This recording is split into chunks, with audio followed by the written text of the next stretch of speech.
Welcome, everyone. This is Glenda Dawson, and I have LD here with me, and you're watching Glenda's Dragon's Den. And Glenda's Dragon's Den can be found at the Glenda's Magical Creations on Conscious Awakening Network, on Paris Post Network Central, YouTube, Facebook, Roku, whole bunch of places. And tonight we have a great guest, our friend, and returning. He's back. He's back. He's back actually for the third time. He was here with us the first time that we had Glenda's Dragons Den way back in 2019, and now he's joining us for the third time. He's a glutton for punishment. He's a glutton for punishment. Yes, yes. That's what every single person in the audience. Three strikes and you're in. You know? That's the smell. So, welcome, Chip Reichenthal. How are you? Thank you. I'm awesome, and I'm delighted to be back with you both. And I love this show, and I just love this atmosphere, and I love being around you guys. And it's nice not only to be a veteran, but like a first timer and a veteran. I know. Yeah. Just You see were if our you can first beat show? that. Yeah, you were our very first show. So. Yeah. And that's a huge honor to this day. Still a huge honor. It's great having you. Great having you. Always. It's great to be back. Yeah.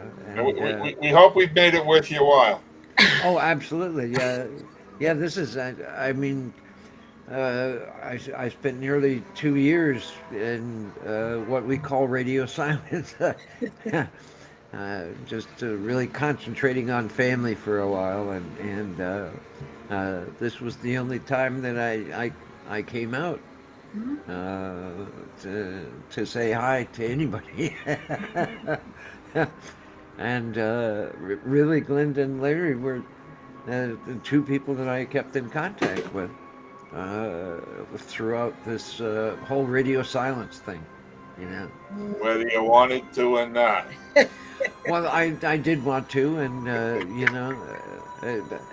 I'm glad for it. It was probably the best decision that I made in those 2 years, and I made a lot of good decisions in those 2 years. But it's kind of a new perspective these days. Kind of found my mojo, and I had a lot of help in that, and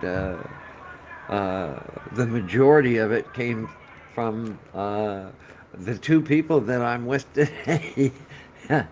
But kind of feeling my strength in that, and it's because I got a little sick, and suddenly it was my mortality that I was concerned about, and that kind of changed the game a little bit. And so, yeah, it's living better, and that's the thing. And Well, we're grateful you've allowed us to be a part of that. Well, I'm extremely grateful that you guys have helped and helped in a way that nobody else on Earth I could. And I don't want to sound like I'm exaggerating, because it's true, and it's fascinating, and because a lot of people haven't shared that experience. They go, okay, whatever. Well, I just want to make it clear, because Glenda's humble, and it's not just on Earth. Glenda doesn't work alone. Glenda doesn't just work terrestrial. So no, yeah, that's you guys have been fortunate that she's been able to pull in teams and amazing teams, and yeah, and look, I come from that 5D world, So I'm one of the few people that can back you up on that, like 1,000%. Well, because a lot of people think healer as far as no. Healing is just a conduit. And so, whenever someone says, the only person on earth or the only, well, but we're just conduits. That's all we ever claim to be. It's all we can Hmm. ever claim to be, and we couldn't do it without you. Well, yeah, that's true too, and that's, I mean, that's exactly how I feel when I do my practices. Mm-hmm. Do tarot readings. I've been doing tarot readings for over 30 years now.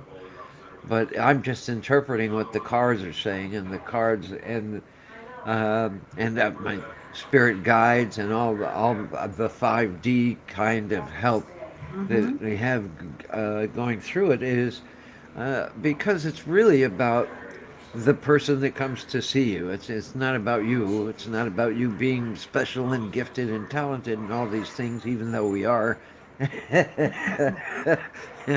It's about the message, Mm-hmm.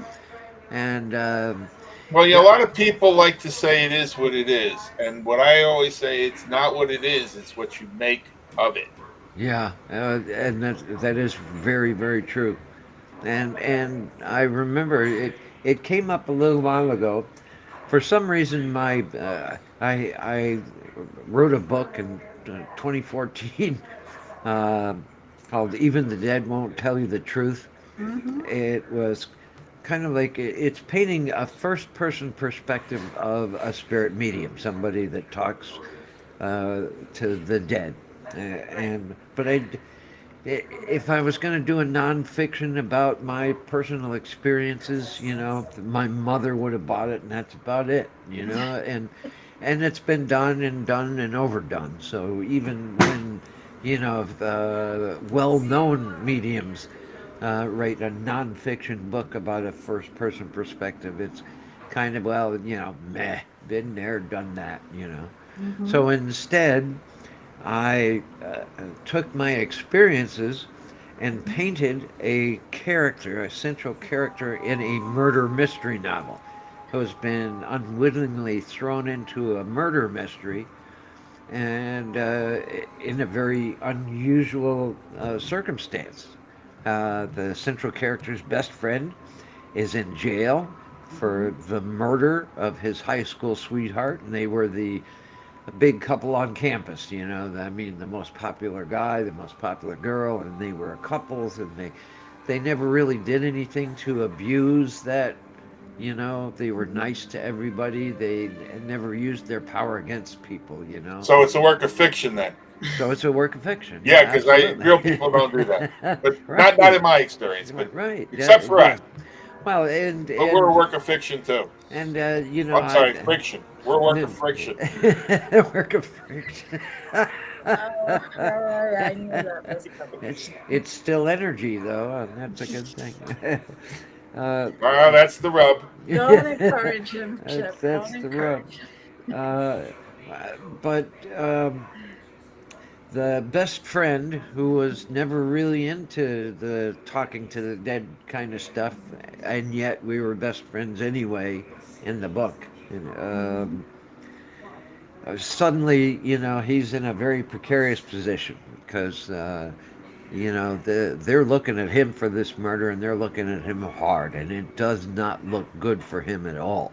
So, in his desperation, he asked our central character to communicate with the murder victim Mm-hmm. to get some alibi evidence, to get him out of jail.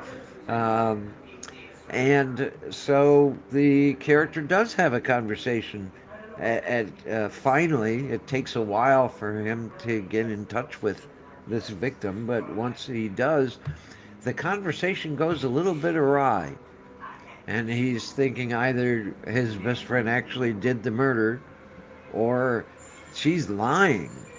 Mm-hmm. And it, he has to ponder to what extent the dead could lie to us when we're in contact and communication with them.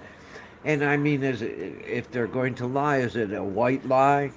Is it the kind of lie that will get somebody thrown in jail for the rest of their lives? You know, because they were scorned in a Mm-hmm. relationship, even though it wasn't actually didn't actually happen. You know, I mean, if there's going to be deceit, what kind of deceit is it going to be? Mm-hmm. And so that's part of it. So it's a murder mystery. It's a page turner.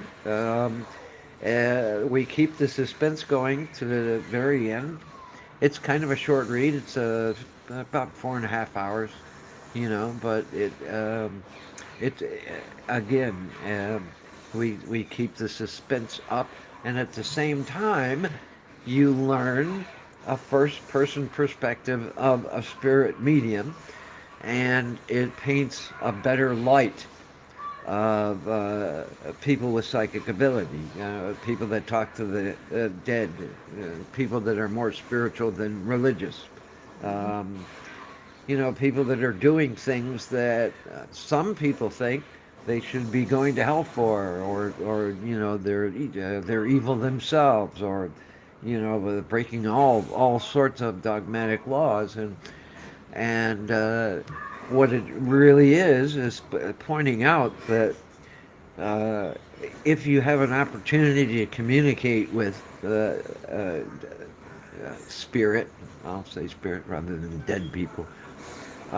It's a gift, It's one of the greatest kinds of communications you can have, because it's just not normal. Science hasn't even caught up with it yet, you know, and and but you get what you give, So if you walk into a situation like most people who watch these TV shows and they see all the scary stuff, and they think they're going to be scared to death, they'll probably end up getting scared to death because that's what they expect, and that's the kind of thing they give. They walk through this pocket of energy that where something feels off, and they say, "Ooh, there's something bad here," Yeah. and it already breaks the chain of any kind of communication that's positive, that's give and take. Mm-hmm. They've already painted this opportunity evil. So what they're going to get is what they expect, which is either nothing, which is disappointing to them, or scared to death, which is what they asked for in the first place. And you would think that people that do this work understand that, and yet most of the groups that I'm aware of And me too. will go in and do a history before the investigation. Sure. And Well, if you do a history before the investigation, guess what? You're going to be looking consciously or subconsciously for that information. So, one of the things about the investigations I ran is nobody knew anything going in except what they absolutely had to know to right. stay safe, Yep. and nobody was allowed to talk to each other during the investigation. They were to take Wow. their own notes, Wow. I like that. Yeah. okay? Because again, if I see something and I say, "Did you just see that?" and I say what it is, now you're defining it. Yeah. Yeah. So there's really no reason for that. Well, it's You're in there exactly. to investigate. Go in there and get your perspective, Mm-hmm. and then let's see where the perspectives align. Yep.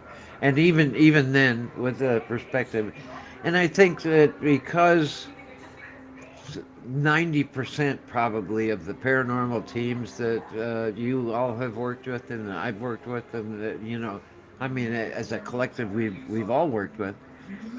is because their first experience, if they had one, was something that scared them. They heard their name called and nobody was there, or something grabbed their leg and when they were kids and scared the crap out of them, or somebody they know and love. So they're expecting this fear element. Where I mean, I came into it because my best friend through all of childhood came to me at the moment of his death, Mm-hmm. asked me for my blessing because he wanted to die. He was brain dead. He was a vegetable, Right. and he's like, "Get me out of this," or permit me, you know. And boy, I didn't anticipate that. I didn't anticipate seeing him, or speaking with him either. I mean, he was in Florida when this happened. He was Well, brain and dead you for were very weeks. young. And yeah, well, yeah, I was 20 at the time. It was just a couple of days before my 21st birthday, Mhm. and I had known for a couple of weeks that my best buddy is brain dead, and that was my first experience with the loss of someone close, and I consider myself very fortunate to be almost 21 until Mhm. that happened.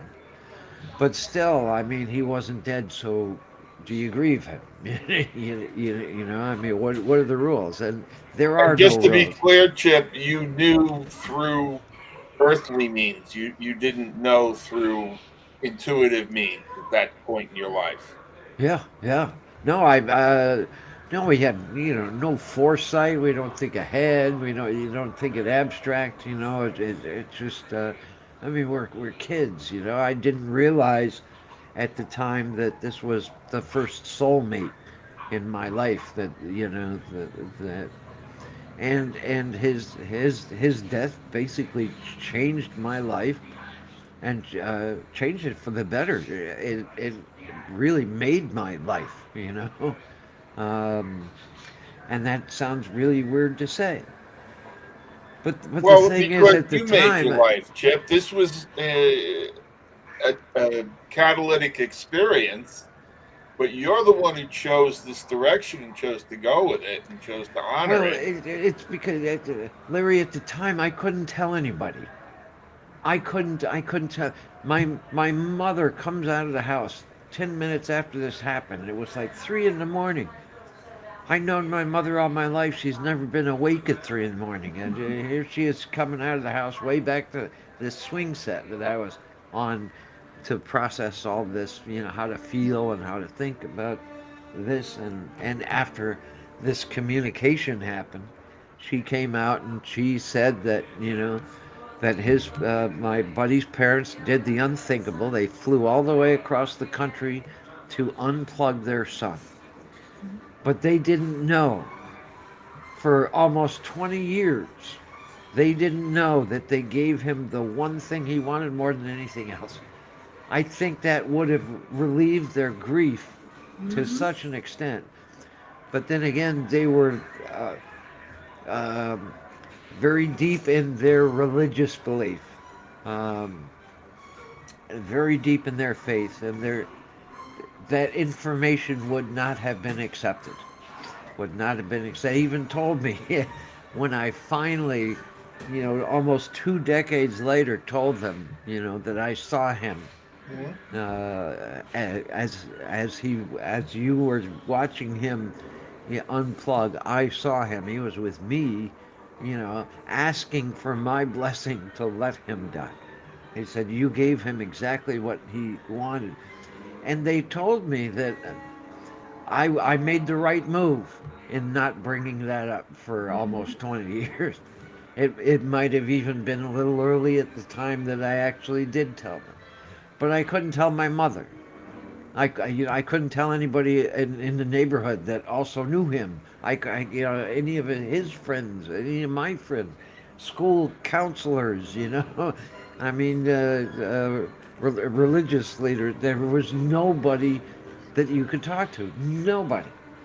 Because if you did, you'd have a freak label for like life. This was in 1979, and this was years before the show.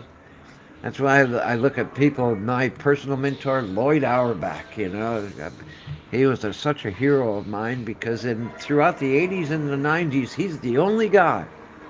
He's the only guy out there as a paranormal investigator, and he and he's doing the science and the parapsychology and the physics, and he's bringing all these MacGyver-esque things to these castles, and he's doing it for Jerry Springer and Oprah Winfrey, and I mean all these talk shows where people are basically airing out their dirty laundry. Yeah, I mean, he's the only guy out there doing this, and uh, and he was getting crap for it. You know, I, Well, I'll tell you, I don't know if I mentioned this to you before. I went to high school with James Van Praagh.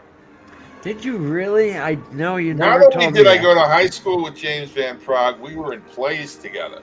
Oh my God! Oh, I Yeah. see. I And can picture that. That there's I a can. shot of us in my high school yearbook, the two of us on stage together. Oh my God! And but even then, he was hard pressed to find people he could talk to about it. And I feel Oh very sure. honored that he came to me and, shared some of what he was experiencing with me. But yeah, I mean, back then, See, there's a character in my book that is basically you. You know, the one person that I could talk to, after this happened, and in the book, you know, well, I you're not the add first this. person to say I'm a character. That's true.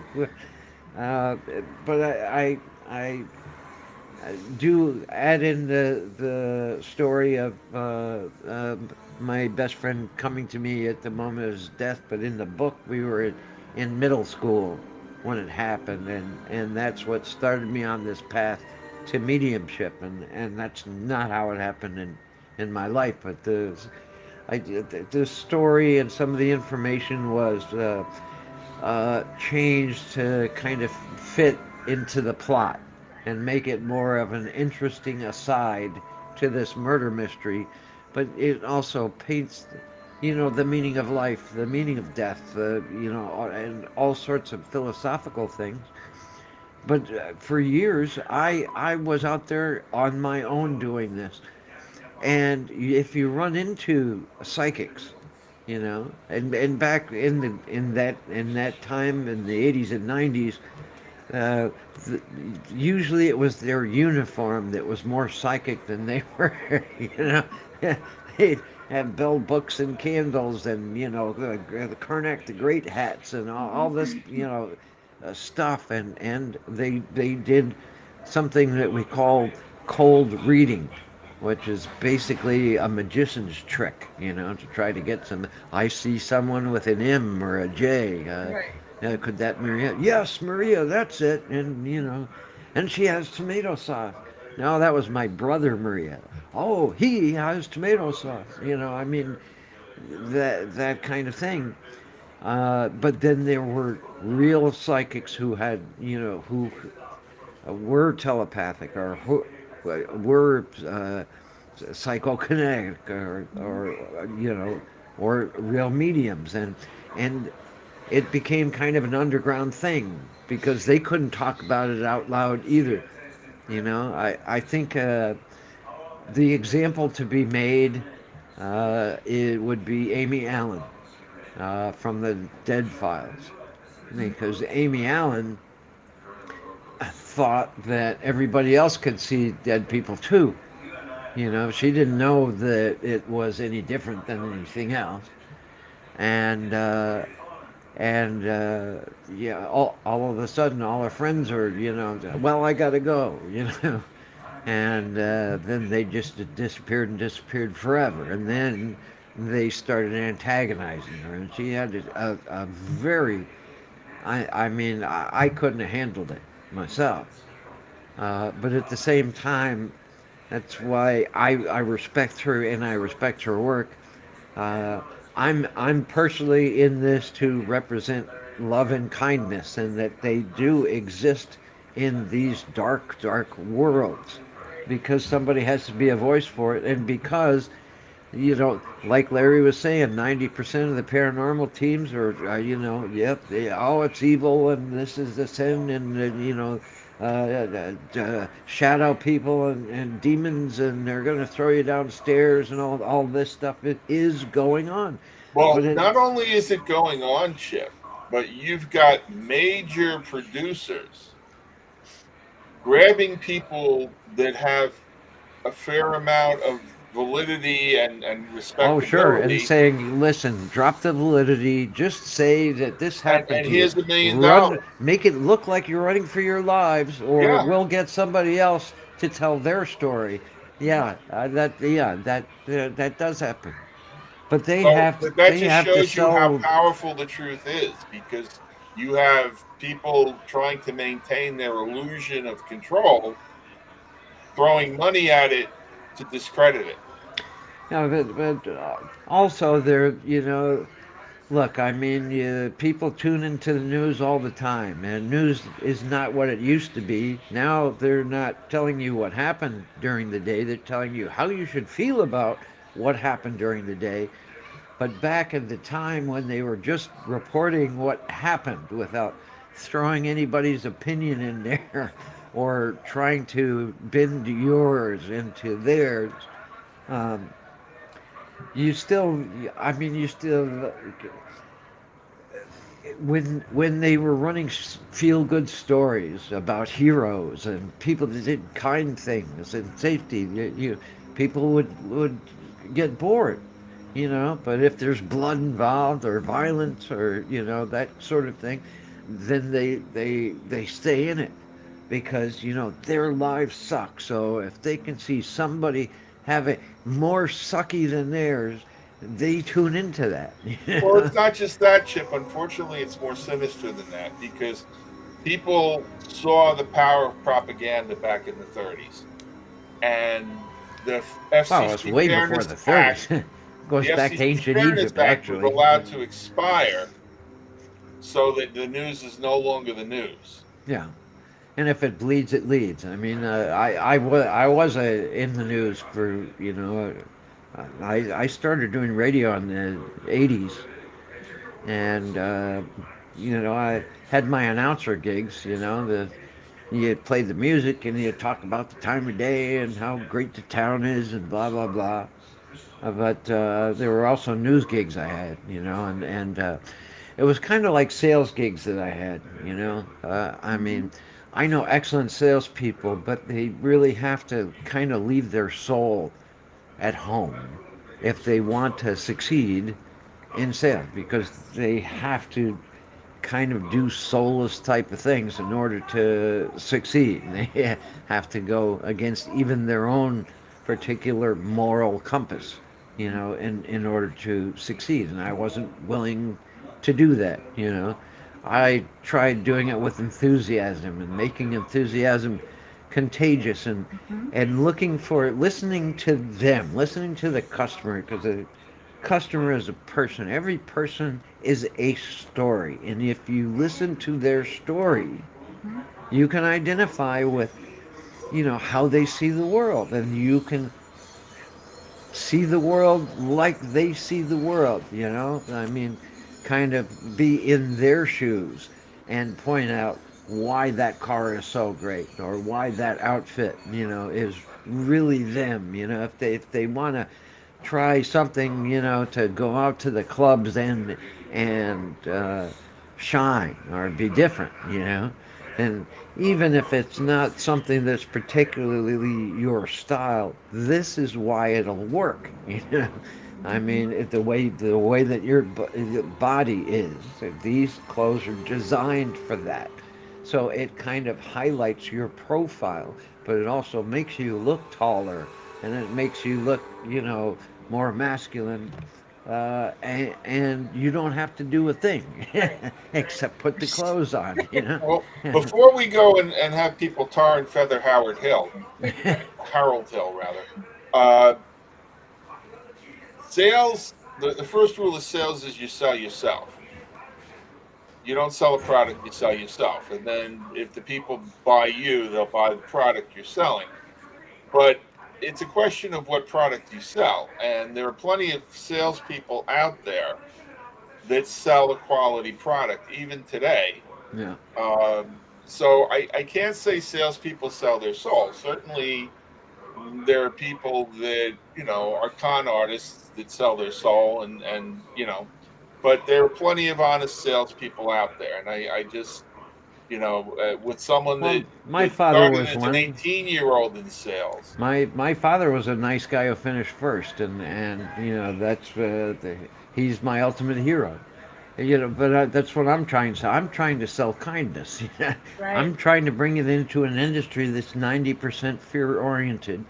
and somebody has to do it because I do know what it's like to be in contact with what people would consider ghosts or Mhm. a spirit. The main difference is, one is crossed over into the light, so to speak. They've accepted their deaths. They know they're dead.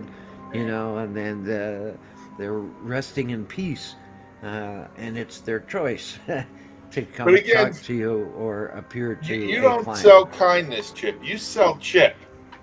And the reason people tune into Chip, even after a 2 year absence, is because Chip is Chip and they want to hear what Chip has to say.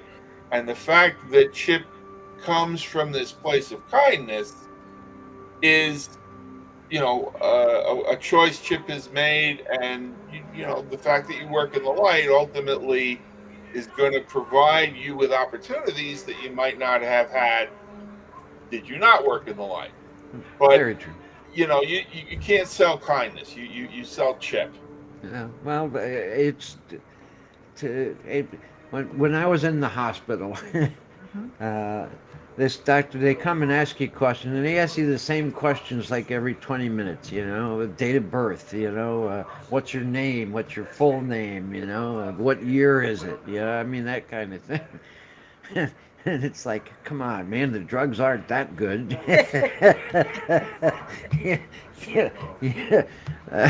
But anyway, and randomly, one of these attendants says, after they asked me my name, she says, "Who are you?"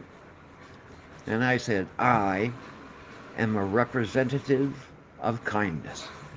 And she goes, "Oh my God, I love that answer." And she seemed to check up on me more than most of the other attendants. you know, after that. But it's, Before we, continue with the sales people and all that other stuff,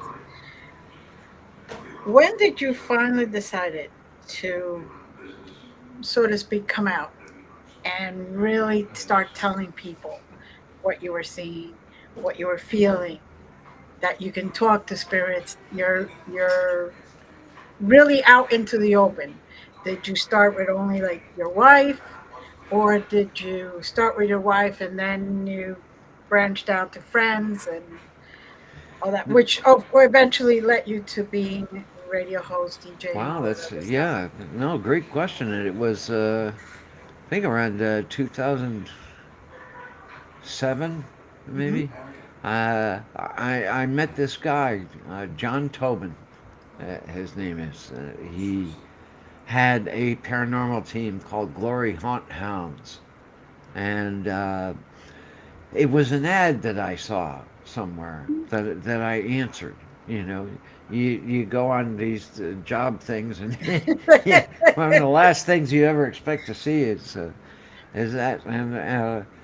And so yeah, so I shared with him everything that I had learned up until that point, which was a lot of stuff, but I still couldn't talk about Right.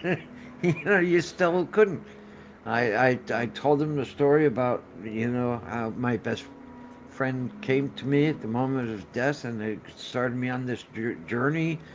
And you get to know the good psychics from the bad psychics because they're the only other ones talking about stuff like this, and you get to know people who are paranormalists and ghost hunters, and there were certain things back at that time. There was a code of honor for a ghost hunter, and we didn't Hmm. call them ghost hunters back then either. Hmm. It was paranormal investigators, because to me, ghost kind of cheapens the person in spirit. And It, they're it not all ghosts. creates this kind of separative barrier. There's that's a fear thing, that's a sinful thing, that's a bad thing. you know. But if you're trying to find out why a piece of furniture moved across a room on its own, and when you see something like that happen, you know, it changes the way you see the world for the rest of Mhm. your life. You know, when you see stuff move across the room on its own, on cue even, Mhm. you know, it it just changes to okay, that's not what science is saying. You know, Right. even to this day, uh, you know, when your best friend comes to you and asks you if it's okay for him to die, you know, nobody said that. So what death was about, you know, Right. nobody, and you, to the extent that you couldn't even volunteer it as information, because you'd lose all your credibility, Exactly. and why the hell is that? But I had to have that how and why. And 44 years later, I still have to have that how and why. But I've seen so many things that include what you don't expect to include: Mhm. compassion, benevolence, love, kindness, you know, healing. Uh, there's actually this thing of healing.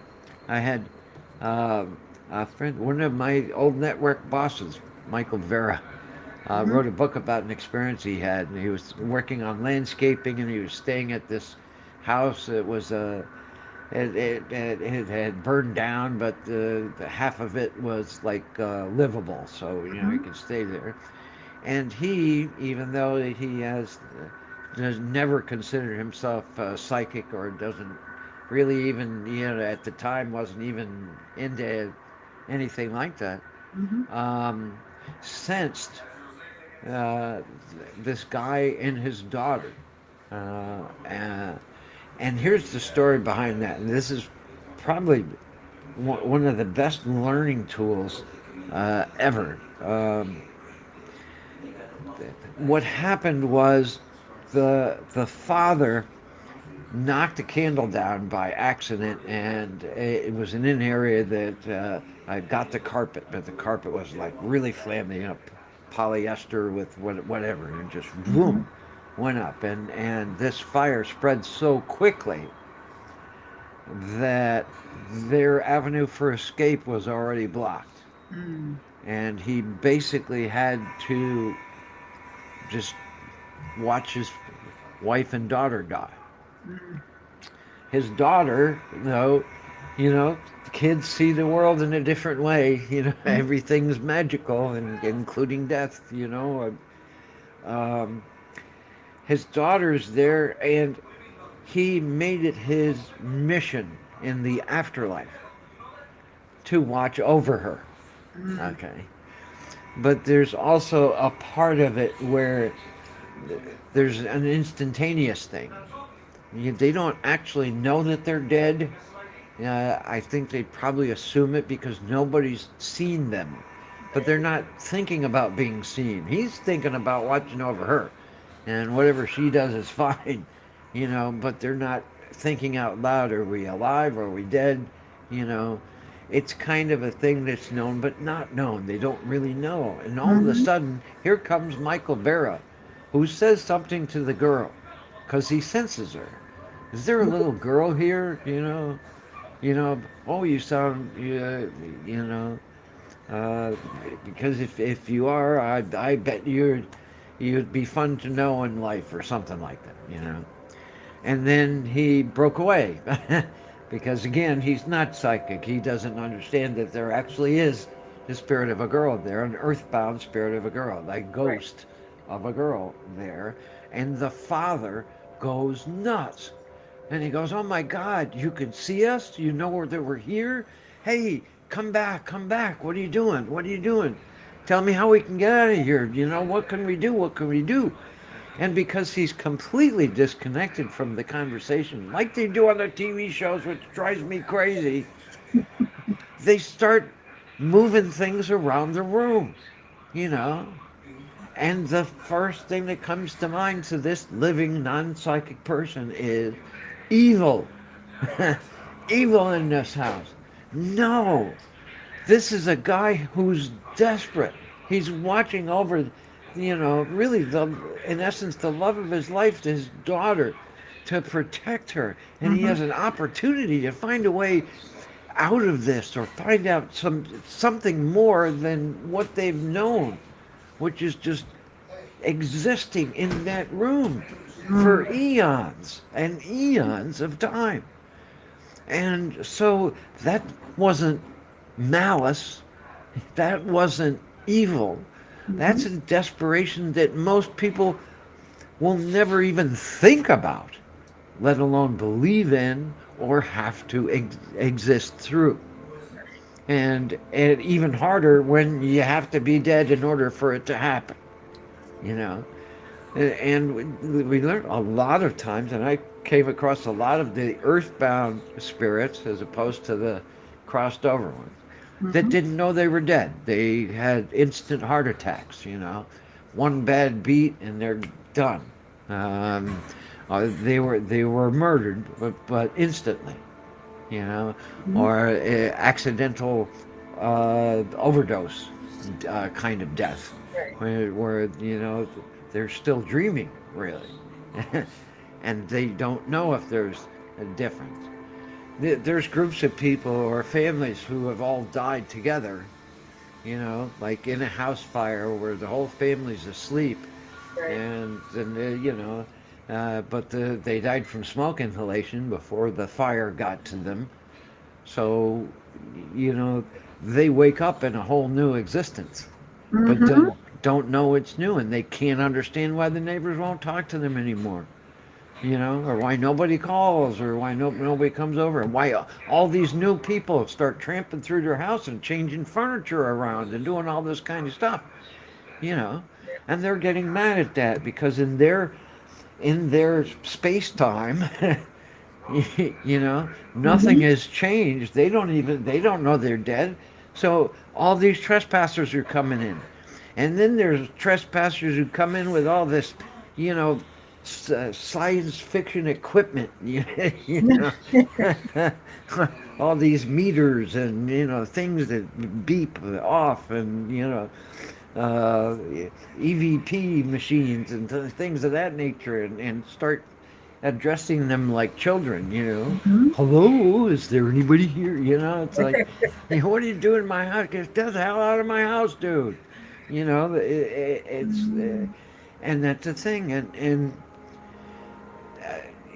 it's just, it's hard to imagine. And it's just like, when you do talk to dead people Right.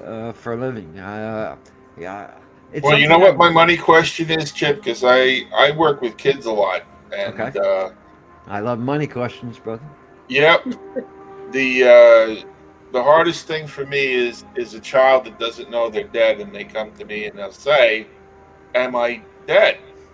And I'll say, "Well, when was the last time you ate?" What do you think does it? Do they have an answer? Well, whether they do or not, they come to me because they know they're safe with me. Yeah.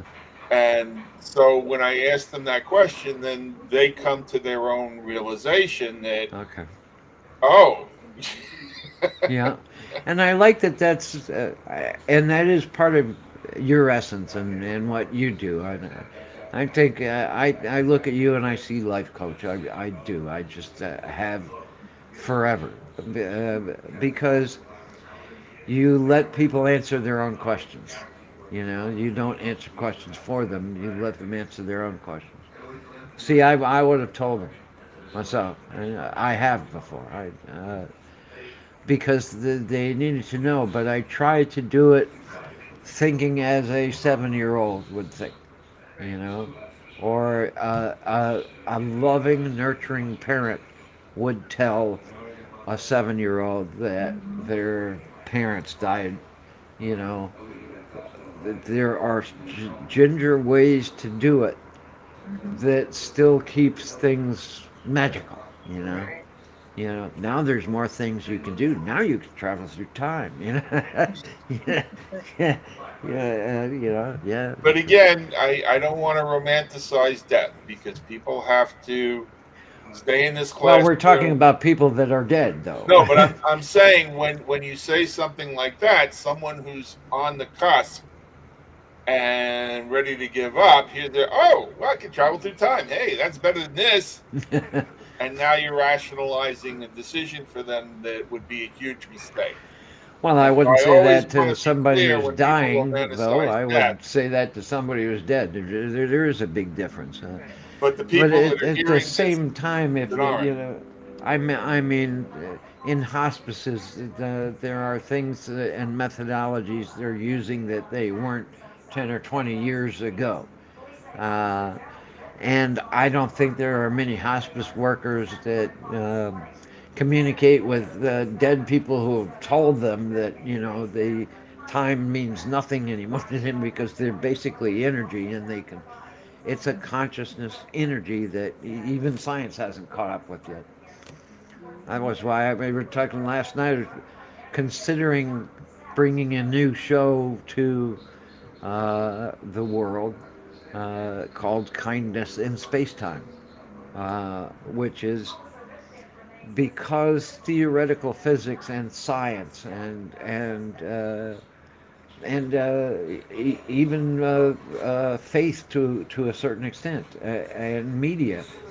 They're getting closer and closer to actually answering questions that we've been asking all of our lives that Mhm. can explain away ghosts and spirits, that can explain away afterlife or reincarnation or extraterrestrials or unidentified aerial phenomena.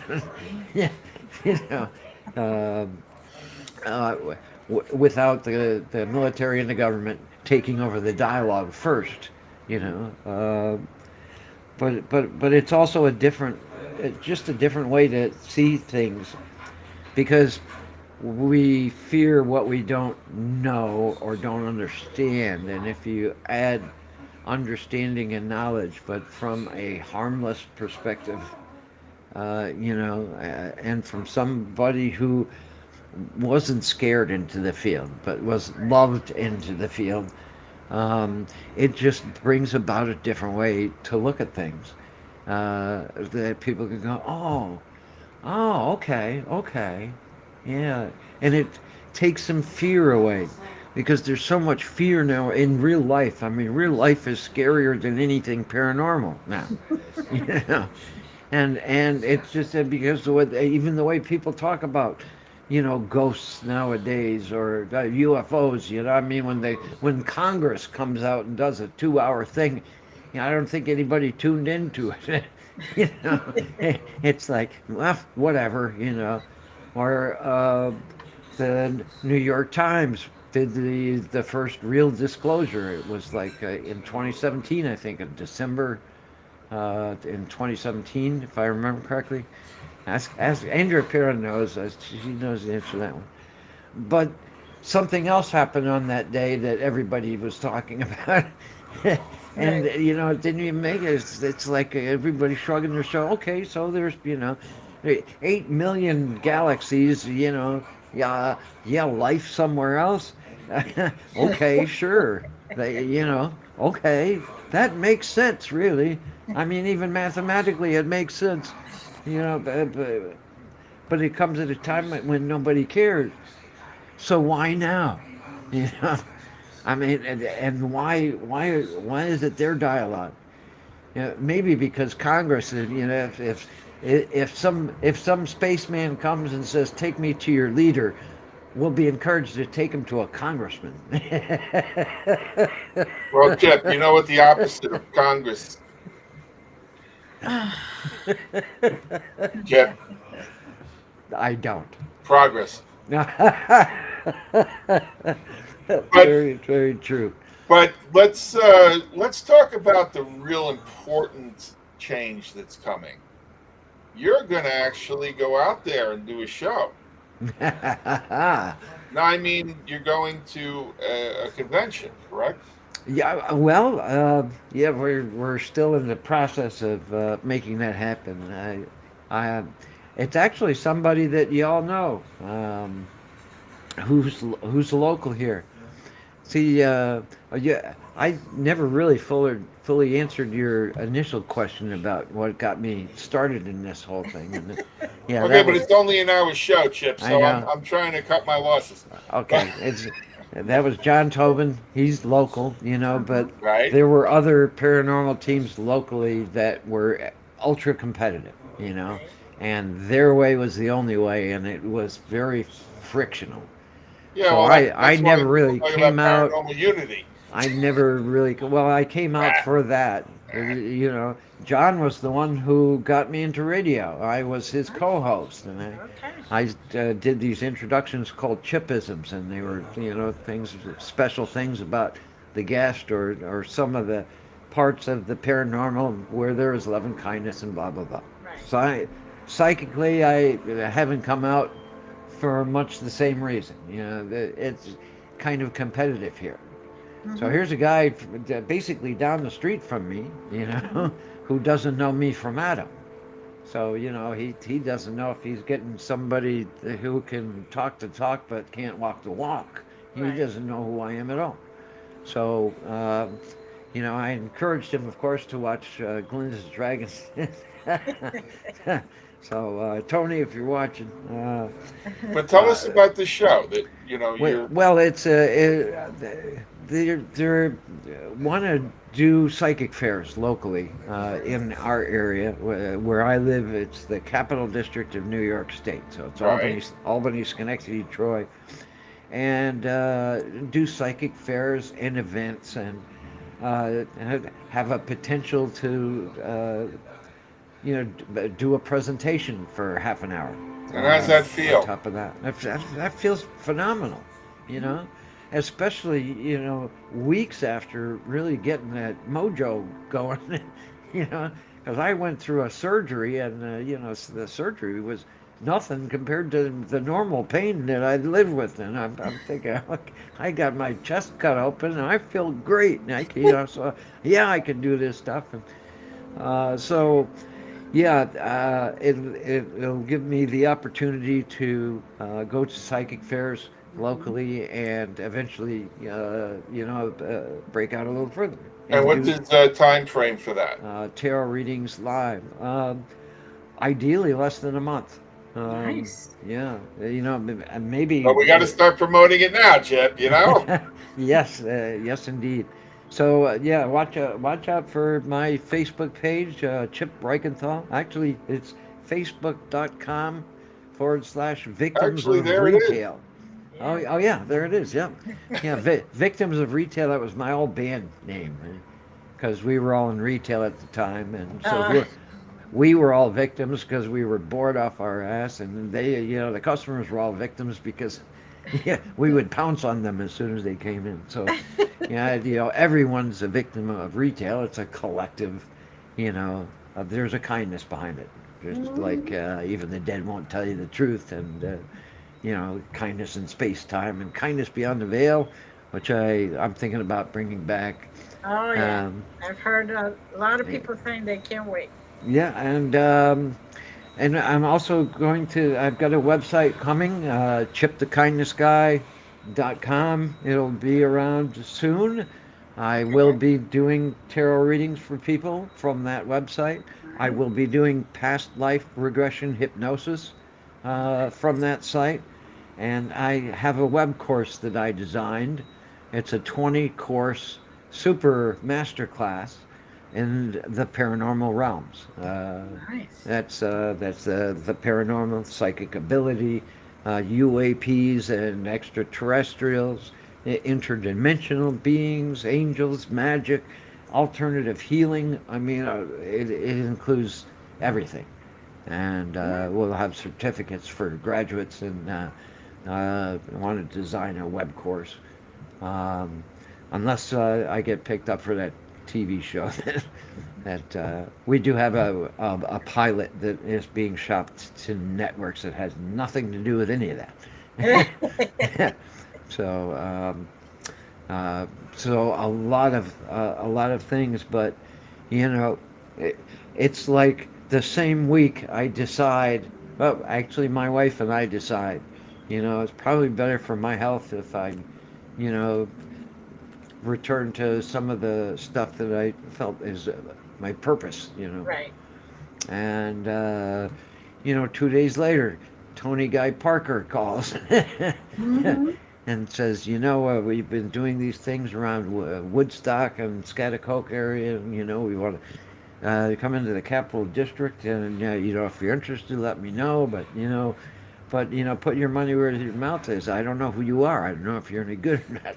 So he'll know though. But Mm-hmm. yeah, I stand behind my readings. I mean, I've made people cry before because I mean, it's so close to what their problems have been. Mm-hmm. They've been boxed in with, and it's like this release because I can show them points of strength they can't see that they can utilize to navigate themselves through whatever comes their way. Right. And it's not the boyfriend or the car or the job. It's why the boyfriend, why the car, why the job. Things like that. So, and it's not scary. It's a soul nurturing, thing that's meant to be cathartic. Mm-hmm. And so is the past life regression hypnosis. It answers questions that you've had all your life Mm-hmm. within yourself that you never get answers to. Why am I so much harder on one sister than the other? Why do I give myself away to certain people? Why do I Mm-hmm. do this? Why do I do this? It answers those kind of questions, and you don't have to believe in past lives in order to get that kind of benefit. Very Um, true. of course, that'll be much more costly than the tarot readings. Yeah. Yeah. But it is a hypnotherapeutic event. And I should say that in within the past few years, I have seen an uptick. Uh, the people whose past lives uh, they were not human or of this planet. Mm-hmm. I've seen an uptick of that in the last 3 years or so, and I mean that's plain fascinating right there, and it helps explain things like star seeds and stuff. Yep. So And there we go. walk-ins and the indigos, why they're here, Mm-hmm. all that other. Yep. Yeah. And it backs a lot of that stuff up too. So Mm-hmm. And with that, Chip, we are about out of time. Mm-hmm. I thought we were getting So, close. Yeah. is there anything you want to promote quick before we go? Um, no, not really.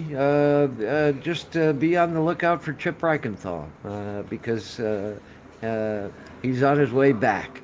There you Um, go.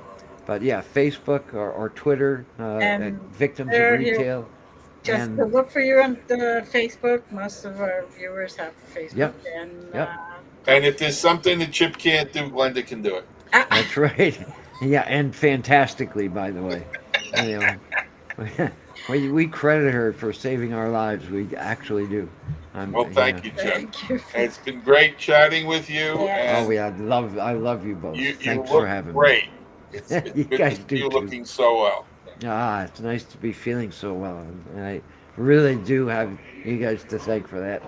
Thanks for having me on. Thanks for tuning in, my friends. Good to see you all. All right, stick with And us when take we care. sign off, and honey, take it home. all right, everyone. This is the end. There's No, this is always, the beginning. as always, This is the there's prelude. no. There's an ending, but there's always a beginning. There you go. Thank you very much. We all love you. Have a great week. Safe, everyone.